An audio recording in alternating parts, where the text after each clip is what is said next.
What if the person you love the most isn't really yours to keep? What if your home, the place that's supposed to protect you, is the very thing that destroys you?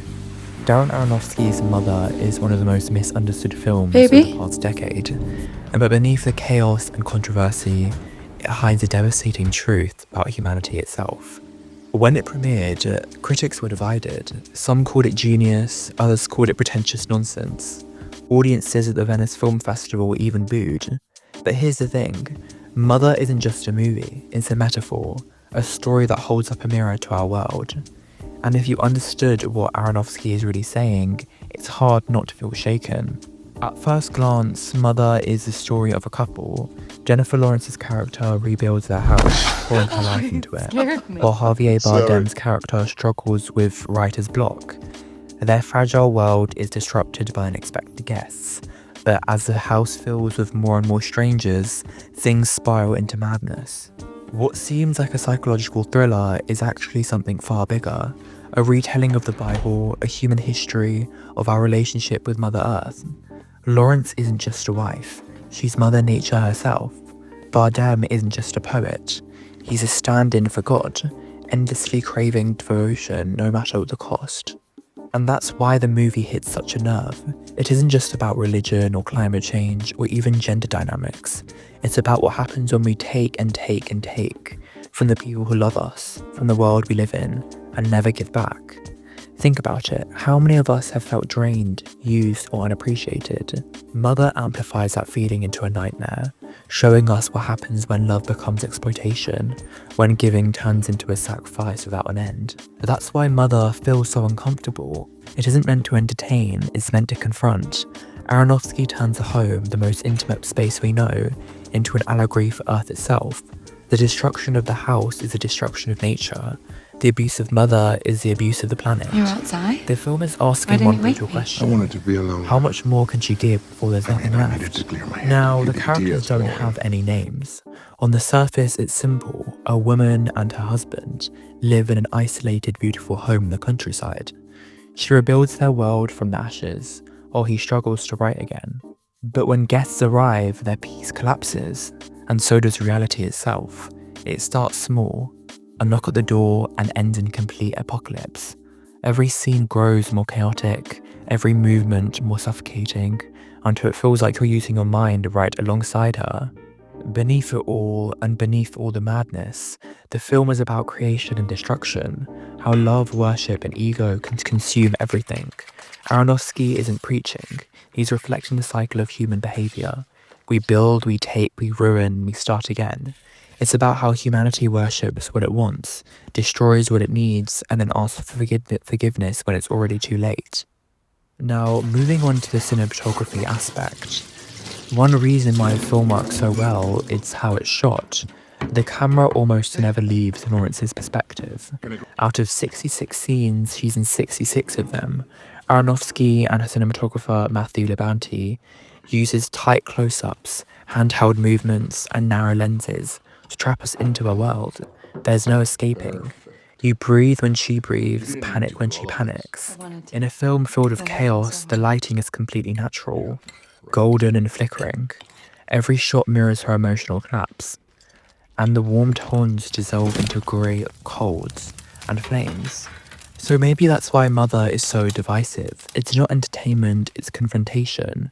It forces you to witness what we do to the things that we love most, whether it's a person, a planet, or something higher. And when it's over, you realize the horror isn't the house burning down, it's that we've rebuilt it and done it again. Jennifer Lawrence's performance is the emotional backbone of Mother. Aronofsky builds the entire film around her, quite literally. Almost every shot features her face, or hovers just behind her shoulders. The camera rarely lets her breathe, and that's the point. We're not just trying to watch her descend, we're trapped into her. Her performance is raw, physical, and unnervingly intimate. You could feel every ounce of exhaustion, every twitch of panic. Lawrence doesn't just play Mother, she becomes the film's emotional pulse. And opposite her is Javier Bardem, whose presence is equally magnetic, but in an entirely different way. He's warm, poetic, and even charming, yet there's always something off. Bardem plays him like a man who loves the idea of love more than the person in front of him. He craves worship, not connection. Together, the two create a dynamic that feels uncomfortably familiar. One gives endlessly, and the other takes without limit. And the brilliance of Mother lies is how performances serve Aronofsky's vision.